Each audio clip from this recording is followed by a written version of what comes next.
नमस्कार दोस्तों, भाजपा के संगठन को लेकर परसों सुबह आपके बीच में खबर लाए थे। खबर कुछ इस तरह की रही कि काफ़ी सारे भाजपा के पुराने दिग्गज लोगों को वो खबर पसंद भी आई, एप्रिसिएशन भी हुई और कुछ लोगों ने तो टेलीफ़ोन के माध्यम से सच लिखने का हमें बधाई भी दी। मतलब आप समझ सकते हैं कि हिमाचल प्रदेश में भाजपा के हालात क्या हैं और किस तरह से भाजपा खुद में अब भाजपा के भीतर घुटन महसूस करने लगे हैं। अब हिमाचल प्रदेश में उसी खबर का एक दूसरा प्रारूप चवन्नी और अठन्नी के रूप में आपके बीच में लेकर आ रहे हैं। यहाँ पर हमारा मकसद किसी की भावनाओं को आहत करना नहीं है, लेकिन जिस तरह की चर्चा और जिस तरह का माहौल वहाँ पर बैठक में रहा, बात हम 25 तारीख को जो बैठक ऊना में हुई है संगठन की और बाहर से जो नेता आए हैं उनकी हम कर रहे हैं। जब हिमाचल प्रदेश के संगठन के लोग वहाँ पर उपस्थित रहे और नेताओं ने उनके चेहरे देखे तो उन्होंने कहा तो ये तो बॉस फिर वही पुरानी बात हो गई और खेल यहाँ पर एक बार फिर से चवन्नी और अठन्नी का ही नजर आ रहा है। मतलब जो चवन्नी थी वो अठन्नी बन गई, जो अठन्नी थी वो चवन्नी बन गई और 1 रुपया मतलब डॉक्टर राजीव बिंदल। ये स्थिति हिमाचल प्रदेश में भाजपा के संगठन की हो गई है। हिमाचल प्रदेश में खोदा पहाड़ निकली चूहिया, ये भी इस संगठन को लेकर कहा जा रहा है, क्योंकि भाजपा में हमेशा इस बात का विशेष ध्यान रखा जाता है कि एक तो हमने नई लाइन को मजबूती के साथ अपने साथ खड़ा करना है और जो पुराने लोग हैं वो बड़े दायित्व के साथ मजबूत हों। लेकिन इस बार का जो संगठन बना, यहाँ पर चवन्नी अठन्नी का खेल हो गया और जो जो बड़े पदों पर थे उनको उनको डिमोट कर दिया गया, जो छोटे पदों पर थे या जो बाहर से आए हैं उन्हें बड़े पदों पर नवाजा गया और यही कारण है कि भाजपा के भीतर काफ़ी असंतोष जो है देखने को मिल रहा है।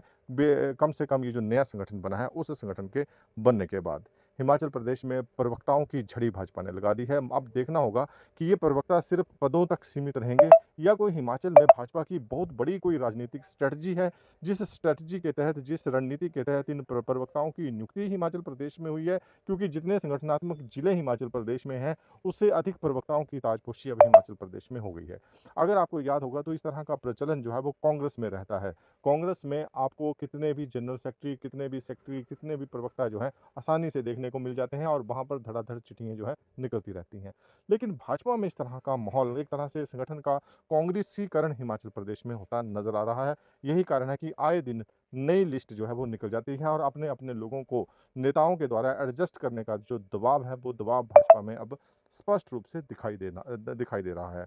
उपाध्यक्ष और प्रवक्ताओं की जो सूची है वो तो भाजपाइयों के हलक से भी नहीं उतर रही, क्योंकि यहाँ पर सीधा सीधा कांग्रेसीकरण जो है दिखाई दे रहा है। इसके बाद खेल चवन्नी अठन्नी का इसलिए हो गया क्योंकि जो मुख्य पदों पर थे, जो उपाध्यक्ष थे, जो मुख्य प्रवक्ता थे, उन सब लोगों को डिमोट कर दिया गया और जो कांग्रेस से आए हुए लोग हैं उनको प्रमुख पदों पर बिठा दिया गया। उसको लेकर काफ़ी असंतोष भाजपा के दिग्गज नेताओं में देखने को मिल रहा है और अब उन लोगों को ये स्थिति बड़ी ऑकवर्ड दिखाई दे रही है कि जो कांग्रेसी लोग भाजपा में आए हैं उन्हें प्रमुख पदों पर बिठाकर हमें उनके नीचे लगा दिया गया, जबकि हम उनसे सीनियर हैं। हमने 25 30 40 साल भाजपा को अपने दे दिए हैं, उसके बाद भी हम लोगों को डिमोट कर दिया गया। हालांकि और कई तो ऐसे बड़े चेहरे हो गए हैं जिनको एक ही पद पर 3 3 4 4 बार कंटिन्यू कर दिया गया। मतलब पदों की जो गरिमा है, पदों की जो क्रेज़ है वो भी अब भाजपा के भीतर खत्म होती दिखाई दे रही है। यही कारण है कि हिमाचल प्रदेश में भाजपा के संगठन के बनने के बाद कोई बड़ी खुशी की लहर जो है वो हिमाचल में दिखाई नहीं दी। इक्का-दुक्का जो नेता थे, मसलन विपिन सिंह परमार ले लो, पवन काजल ले लो, इनके ज़रूर स्वागत समारोह अपने-अपने विधानसभा क्षेत्रों में हुए हैं, लेकिन कोई बड़ी राजनीति या कोई बड़े स्वागत समारोह हुए हों, ऐसा नज़र बिल्कुल नहीं आ रहा। हालाँकि जब भाजपा ने पहली सूची निकाली जिसमें उसमें जो है एक बैलेंस करने का प्रयास ज़रूर हुआ, लेकिन वहाँ पर भी एक ही व्यक्ति को तीसरी चौथी बार एक ही पद पर अगर आप रखेंगे तो वो कितनी कर खुशी वो व्यक्ति ज़ाहिर करेगा, तो आप समझ सकते हैं।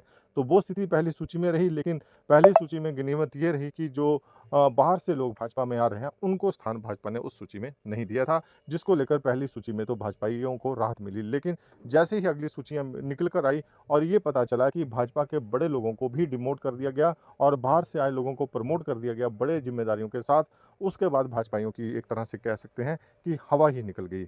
और ये कहें कि सेकंड लाइन जो भाजपा हमेशा मजबूती के साथ तैयार करती है, उसकी कमी भी यहाँ पर दिखाई दी। डॉक्टर राजीव बिंदल जब अध्यक्ष बने, उसके बाद ये माना जा रहा था कि बड़ा राजनीतिक समीकरण और बैलेंस डॉक्टर राजीव बिंदल बनाएंगे।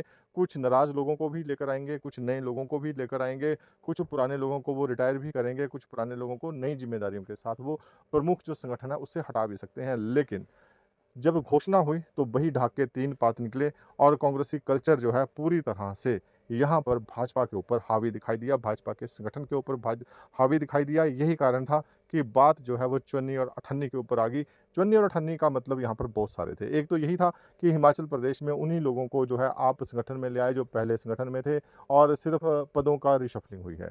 दूसरा मतलब ये था कि जो चुन्नी थी वो अठन्नी हो गई, जो अठन्नी थी वो चुन्नी हो गई। कई बड़े कद थे जिनको माना जा रहा था कि उनको बड़ी ज़िम्मेदारियों के साथ नवाज़ा जाएगा, उनको ज़ीरो कर दिया गया। तो इस तरह से जो है ये चुन्नी और अठन्नी का जो खेल भाजपा के भीतर है, वो हिमाचल प्रदेश में अब चर्चा का विषय बन चुका है। और अब देखना होगा कि भाजपा की लंबी-चौड़ी प्रवक्ताओं और उपाध्यक्षों की जो फ़ौज है, वो भाजपा को कौन-सी नई रणनीति के तहत आगे लेकर जाएगी और किस तरह से, क्योंकि कांग्रेस बार-बार दावा करती है कि हिमाचल प्रदेश में भाजपा कई गुटों में बँटी हुई पार्टी है।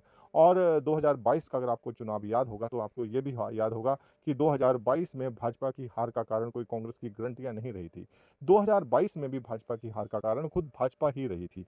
और अगर भाजपा में उस समय गुटबाजी नहीं होती तो कांग्रेस की सरकार हिमाचल में बन ही नहीं सकती थी। लेकिन उस समय भी भाजपा में जो गुटबाजी अंतिम समय में चरम पर देखने को मिली और जिस तरह से एक दूसरे के सपोर्टेड उम्मीदवारों को हराने की राजनीति हुई, अंदर खाते उस राजनीति का रिजल्ट था कि भाजपा की सरकार हिमाचल में नहीं बनी थी। अब एक बार फिर से कुछ गुटों को पूरी तरह से दरकिनार कर दिया गया है, कुछ चेहरों को एक तरह से शून्य पर लाकर खड़ा कर दिया। हालाँकि दमदार चेहरे वो हैं, बड़ा कुछ करने का मादा वो रखते हैं अपने-अपने विधानसभा क्षेत्रों में। उसके बाद भी इतनी बड़ी अनदेखी भाजपा ने इन लोगों की कैसे कर दी है? क्या रणनीति भाजपा की इन लोगों को लेकर अब रहने वाली है? किस तरह से इन लोगों का जो डैमेज है उसको भाजपा कंट्रोल करेगी? ये सारे सवाल हैं जो डॉक्टर राजीव बिंदल के पाले में इस समय चल रहे हैं और डॉक्टर राजीव बिंदल की जो रणनीति है, उसके ऊपर अब हमारी निगाहें रहेंगी कि ऐसी कौन-सी रणनीति है, ऐसी कौन-सी विचारधारा है, ऐसी कौन-सी राजनीतिक समीकरण है जिसके तहत बड़े-बड़े दिग्गज नेताओं को जो भाजपा से लंबे समय से जुड़े हैं, उन्हें नाराज़ कर दिया गया है, उन्हें हाशिए पर लाकर खड़ा कर दिया गया है और उनकी जगह कुछ ऐसे चेहरों को भी तरजीह दे दी गई है, शायद, जो कभी भी अपने चुनावों को अंजाम तक नहीं पहुँचा सकते हैं। एडीएम न्यूज़ पर आप बने रहिए, अपडेट देते रहेंगे। नमस्कार।